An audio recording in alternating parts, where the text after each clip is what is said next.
غزہ سمیت مشرق وسطی میں صہیونی درندگی کے خاتمے اور زندگی کی امید جاگ اٹھی۔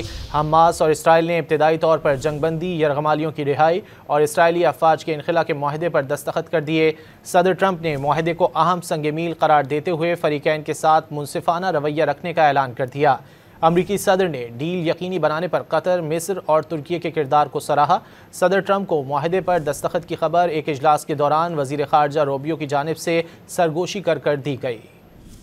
مشرقی وسطی میں امن کی جانب اہم سنگ میل عبور کر لیا گیا۔ مصری سیاحتی مقام شرم الشیخ میں 3 روز تک جاری رہنے والے مذاکرات میں اسرائیل اور حماس کے درمیان امن معاہدے کے پہلے مرحلے پر دستخط ہو گئے۔ غزہ میں جنگ بندی، یرغمالیوں کی رہائی اور اسرائیلی افواج کے انخلاء کے میکانزم کا اعلان آج ہی متوقع ہے۔ مذاکرات میں اسرائیل اور حماس کے وفود کے ساتھ ساتھ امریکہ، قطر، مصر اور ترکیہ کے وفود بھی شریک ہوئے۔ امریکی صدر نے غزہ معاہدے پر بڑی پیش رفت کا اعلان کرتے ہوئے فریقین کے ساتھ منصفانہ برتاؤ کرنے کی یقین دہانی کرائی۔ انہوں نے غیر معمولی معاہدے پر تاریخی کردار ادا کرنے پر قطر، مصر اور ترکیہ سے اظہار تشکر کیا۔ صدر ٹرمپ نے اپنے پیغام میں اس پیش رفت کو بڑی کامیابی قرار دیتے ہوئے لکھا کہ یہ دن نہ صرف عرب اور مسلم دنیا بلکہ اسرائیل، تمام ہمسایہ ممالک اور امریکہ کے لیے ایک تاریخی دن ہے۔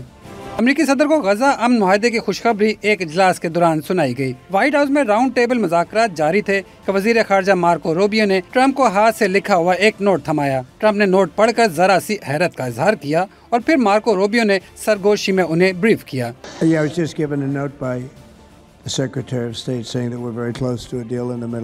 جس کے بعد صدر ٹرمپ نے یہ کہہ کر حاضرین سے معذرت چاہی کہ اسرائیل اور غزہ کے درمیان معاہدہ ہونے والا ہے۔ اس سلسلے میں انہیں میری ضرورت ہے، اب مزید سوالات نہیں لے سکوں گا۔